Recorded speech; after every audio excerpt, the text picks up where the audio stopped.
Sandra Dewi akan dipanggil penyidik Kejaksaan Agung untuk diperiksa dalam kasus mega skandal korupsi komoditas timah yang menjerat suaminya. Ya, Sandra Dewi pun dikabarkan akan diperiksa pada hari ini terkait apakah dirinya tahu atau mendapatkan aliran dana dari kasus korupsi sang suami. Dan yang lebih mengejutkannya lagi, pada hari ini, Sandra Dewi pun datang ke Kejaksaan Agung untuk memenuhi panggilan dan dimintai keterangannya. Lalu, seperti apa detik-detik Sandra Dewi datang ke Kejaksaan Agung? Lalu seperti apa detik-detik Sandra Dewi datang ke Kejaksaan Agung? Sebelumnya, dengan banyaknya sitaan terhadap Harvey yang dilakukan oleh penyidik Kejagung hingga membekukan semua rekening milik Harvey Mois. Lantas, benarkah Kejagung pun juga akan menelusuri harta Harvey di luar negeri? Dan benarkah ini adalah sebuah upaya penyidik Kejaksaan Agung untuk memiskinkan Harvey Mois?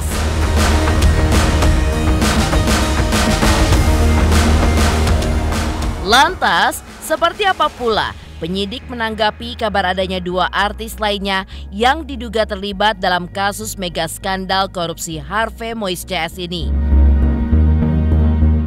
Apa pula yang membuat Rieke Diah Pitaloka meminta penyidik agar mencekal juga anggota keluarga tersangka?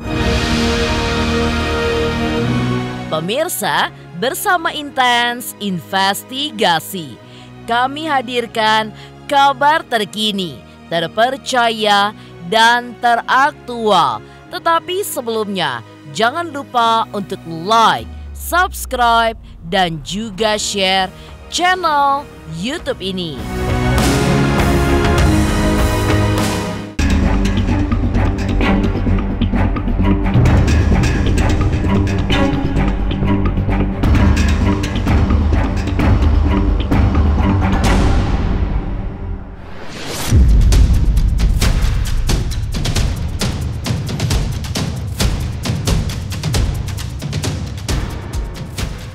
Desakan beberapa pihak agar Sandra Dewi juga diperiksa oleh Kejaksaan Agung dalam kasus mega skandal korupsi komoditas timah yang melibatkan Harvey Mois suaminya akhirnya didengar oleh pihak Kejagung.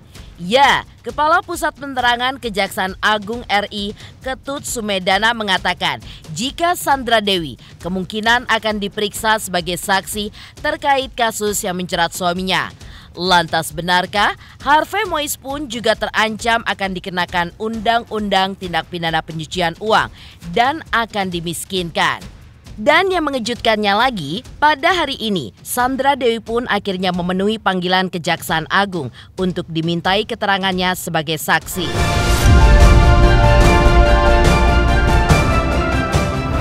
Sandra, gimana mbak persiapannya mbak? Itu mau duduk kencang. Rasanya cuma makan enak kan? Oh enak sekali makan. Ini masih terus berjalan ya. Semua masih terus berjalan. Pemeriksaan saksi berjalan, aset tracing masih terus berjalan. Apakah nanti dari pihak istrinya Harvey Mois nanti akan dijadiin saksi juga Pak? Kemungkinan iya. Kemungkinan. Maka dari itu tunggu aja. Ya. Karena dari Medan itu kemungkinan clue-nya iya. Penyidik juga lagi melakukan pendataan aset tracing terhadap 16 tersangka. Dari 16 tersangka itu lagi kita data di lapangan, ya, rumahnya, harta bendanya, ya, termasuk aset-aset yang mereka miliki. Dalam rangka tadi kemungkinan tidak betul kemungkinan akan dikenakan tindak pidana pencucian uang. Penyitaan dan penggeledahan sudah kita lakukan tahap pertama. Apakah berikutnya ada? Pasti ada terus berlanjut. Ya, kita akan cek semuanya. Ya. Terkait dengan harta bendanya kita belum dapatkan semuanya, tapi tetap kita kejar. Berlaku terhadap semua tersangka ke-16-nya termasuk AM.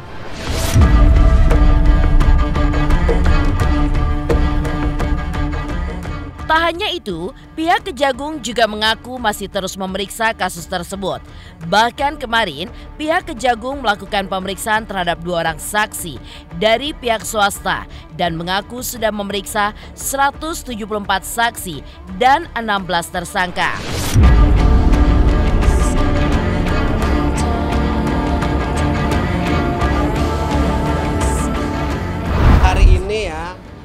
tim penyidik memanggil 2 orang saksi dari pihak swasta.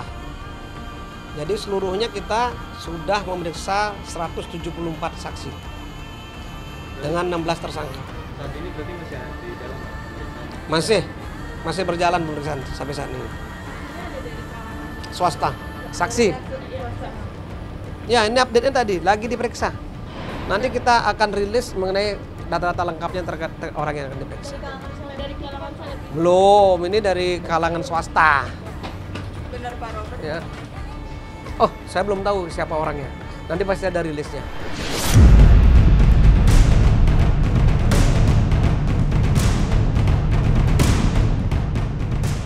Langkah Kejaksaan Agung dalam memiskinkan Harvey Mois pun sudah mulai dilakukan dengan menyita uang, aset, perhiasan emas, uang 76 miliar rupiah, barang elektronik, logam mulia serta mobil mewah, hingga menyita tanah dan juga bangunan, serta pemblokiran dan juga pembekuan semua rekening milik Harvey Mois.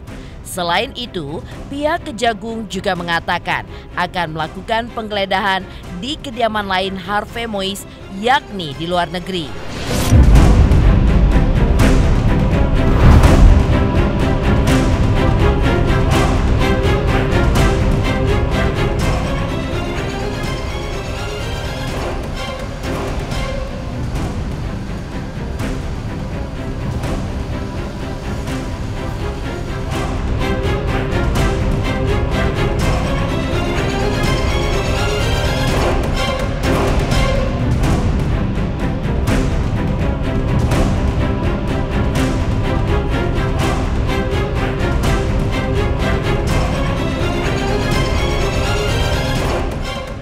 Kemarin itu kita melakukan satu penggeledahan dan penyitaan, memang ada agak alot sedikit, ya. Tapi berhasil kita mengamankan 2 kendaraan berupa Rolls Royce dan berupa Mini Cooper dan beberapa barang elektronik lainnya, ya, seperti CCTV, seperti laptop sebagai barang bukti elektronik dan dokumen-dokumen penting yang terkait dengan penanganan perkara ini. Dan barang-barang berharga yang masih diverifikasi oleh teman-teman penyidik. Kita akan terus melakukan upaya-upaya penggeledahan di tempat lain. Ya, tentunya di kediaman yang bersangkutan, ya, termasuk di dalam dan di luar negeri. Yang jelas ya, semua harta benda yang terkait dengan para tersangka sudah kita lakukan pemblokiran. Baik termasuk rekening, termasuk tanah atau bangunan, kita sudah berkomunikasi dengan pihak terkait. Dalam hari ini BPN dan pihak perbankan.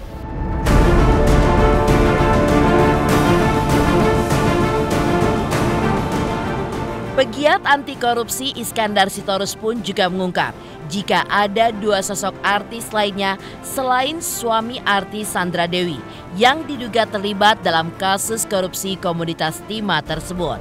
Menurut Iskandar Sitorus, kedua artis tersebut berinisial C dan juga S. Keterlibatan mereka pun juga terendus karena pernah melakukan kerjasama dengan Harvey dalam suatu acara. Lantas, seperti apakah tanggapan Kejaksaan Agung atas pernyataan Iskandar Sitorus tersebut terkait adanya dugaan 2 artis yang juga terlibat?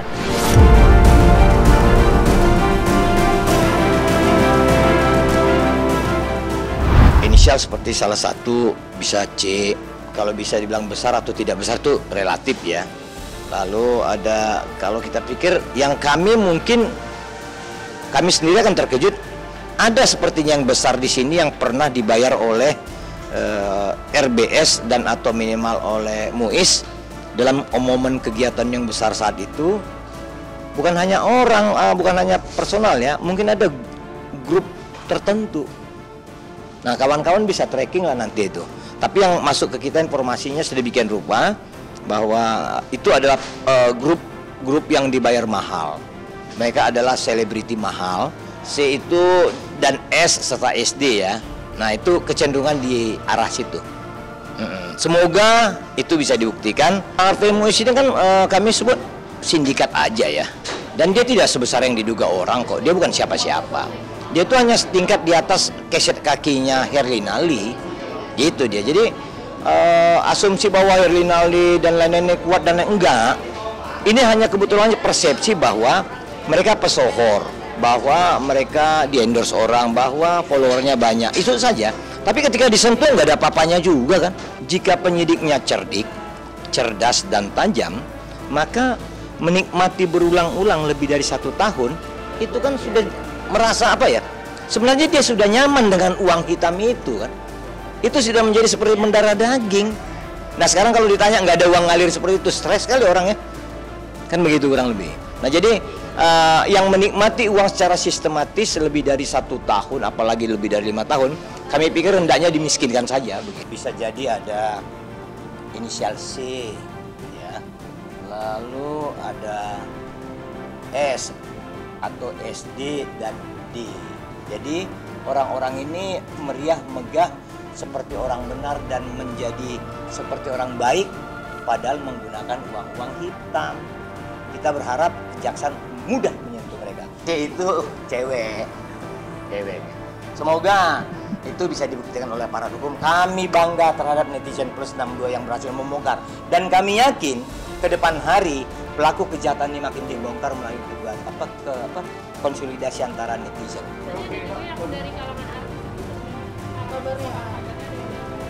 Saya belum dengar itu. Kalau misalnya di kalangan artis ada ya mungkin lihat aja nanti perkembangan. Siapapun bisa diperiksa.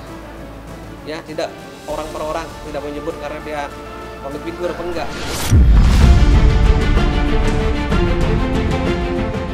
Dari pemeriksaan Sandra Dewi sebagai saksi dalam kasus korupsi suaminya, lantas benarkah Rieke Diah Pitaloka selaku anggota Komisi 6 DPR RI juga meminta agar Kejaksaan Agung RI melakukan pencekalan terhadap keluarga dari para tersangka?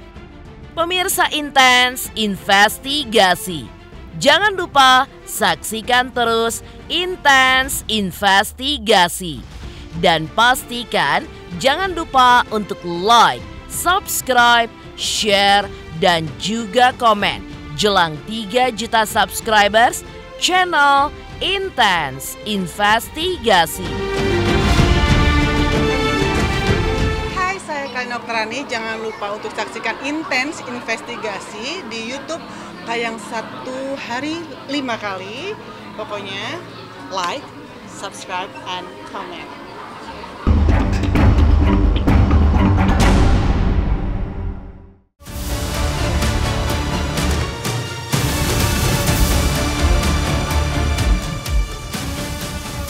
Selaku anggota DPR RI, Rieke Diah Pitaloka pun juga menyatakan jika dirinya terus memantau kasus korupsi ini. Bahkan Komisi 6 DPR RI telah membentuk panitia kerja alias Panja yang bertugas memantau kinerja perusahaan dan masalah yang dihadapi. Tak hanya itu, agar proses penegakan hukum berjalan lancar hingga tuntas, Rieke pun meminta kepada Kejaksaan Agung untuk melakukan pencekalan bagi keluarga yang terindikasi terlibat dalam korupsi.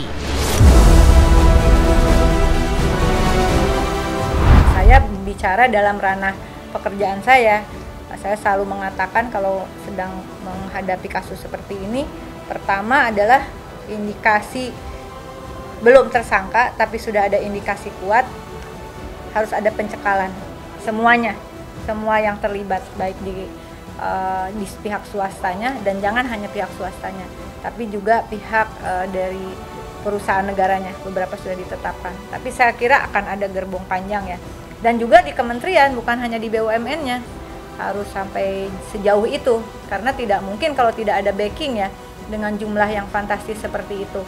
Dan pencekalan itu bukan hanya bagi si oknum yang terindikasi kuat terlibat, tetapi juga dengan keluarganya. Dari Komisi 6 DPR RI sendiri, hari Selasa tanggal 2 April 2024 pukul 14.39 telah ditetapkan dibentuk Panja Khusus PT Timah, panitia kerja. Jadi untuk penegakan hukum itu ada di institusi Kejaksaan Agung, Kepolisian, KPK, dan seterusnya ya yang terlibat. Tapi kita sebagai tugas pengawasan, kita membentuk panitia kerja yang itu juga nanti bukan hanya fokus pada pengungkapan rantai gerbong kasus itu. Kalau ini kita bisa menemukan, ini kan udah kelihatan nih si dalam tanda kutip mafianya lah gitu ya. Udah kebongkar, sekalian dibongkar semuanya, sekalian kita buat suatu perencanaan kerja yang baru. Kalau tata kelola tambang Indonesia ini bisa sesuai, dibalikin lagi ke pasal 33 Undang-Undang Dasar 1945, nggak susah kita. Nggak susah, orang semua tambang kita apa sih yang nggak punya? Semua kita punya. Emas, timah, nikel, biji besi, apa yang nggak punya?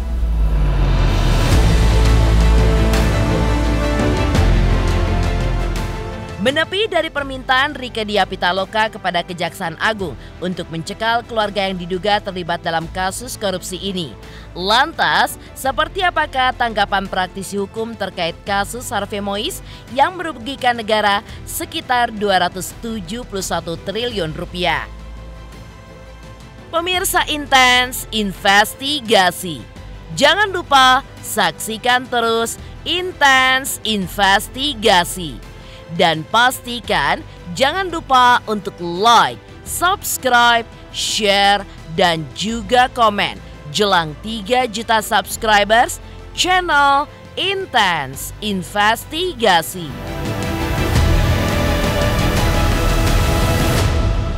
Halo, nama saya Raden Raka, Deniswara Putra Permana. Saksikan Intens Investigasi yang tayang 5 kali sehari. Jangan lupa like, follow, dan subscribe ya guys. Dadah!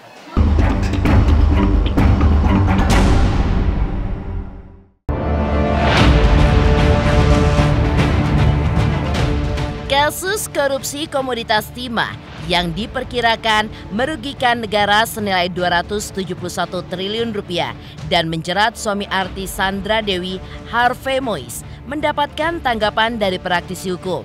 Ya, selain memiskinkan Harvey dengan melakukan penyitaan aset-asetnya, menurutnya pihak Kejagung juga perlu membekukan rekening-rekening bank dengan terlebih dahulu melakukan penelusuran perusahaan di mana ia menjabat. Lantas, benarkah menurut praktisi hukum, Harvey pun juga terancam hukuman seumur hidup, bahkan hukuman mati?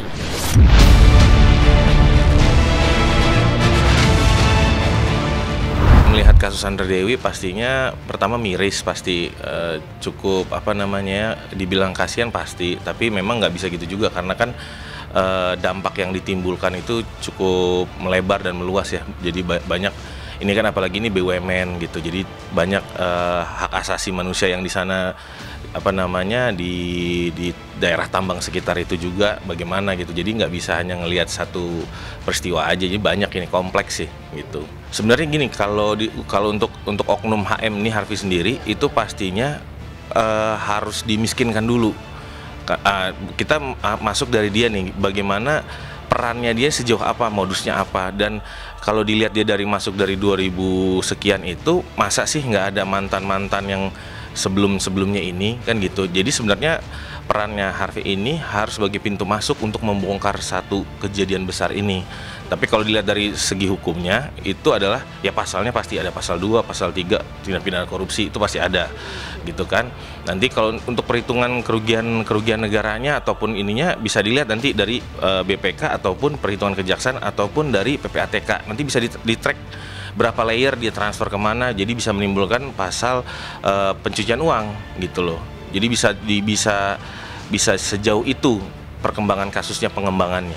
Pastinya kan kalau penyitaan itu kalau bisa sebanyak-banyaknya, karena ini kan yang diduga, kan kita berdasarkan kejaksaan bilang diduga 271 ini oleh si HM ini sebagai konseptor yang mengambil dana CSR yang masuk dikelola sama si HL gitu kan, Helena Lim itu. Nah, kalau udah di titik itu seharusnya sih semua disita dulu, dilakukan penyitaan, baik itu aset pesawat kah kalau ada, aset apakah perusahaan apa, itu kan gampang bisa dilihat di administrasi hukum HAM.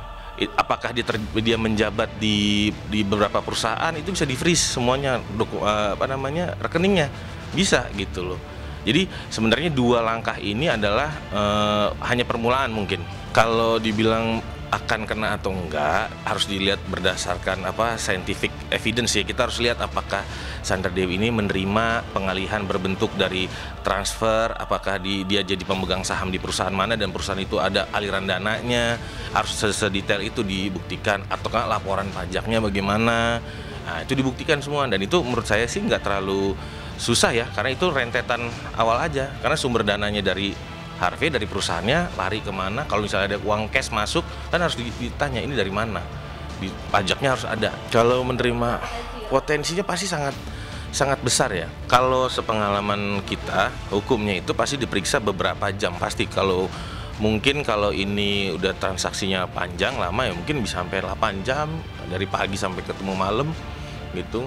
Dan kalau memang berpotensi menikmati uang ya bisa ditahan kan 1 kali 24 jam, lakukan perpanjangan, habis itu tahan 20 hari.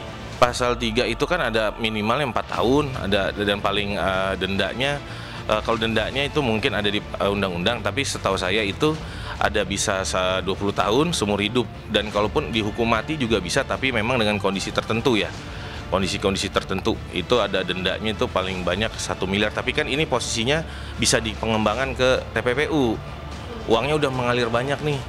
Dia membelikan aset, merubah wujud, benda bergerak, benda tidak berwujud, udah kemana-mana, apakah ke saham, udah dialihkan ke saham, pasar modal. Nah ini banyak, makanya tergantung dari pihak kejaksaan mau ngusut kemana. Seharusnya sih pengawasannya tuh ada ya, kok bisa lewat gitu, 8 tahun kok lewat ya. Itu yang saya masih habis gak pikir gitu, kok bisa 8 tahun lewat, berarti kan ini udah dinikmati turun-temurun nih. Nah sekarang tinggal kejaksaan mau bongkar nggak, atau berani nggak bongkar.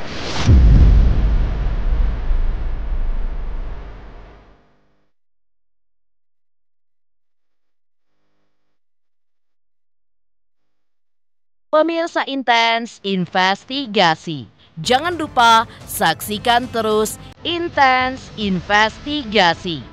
Dan pastikan jangan lupa untuk like, subscribe, share, dan juga komen jelang 3 juta subscribers channel Intens Investigasi.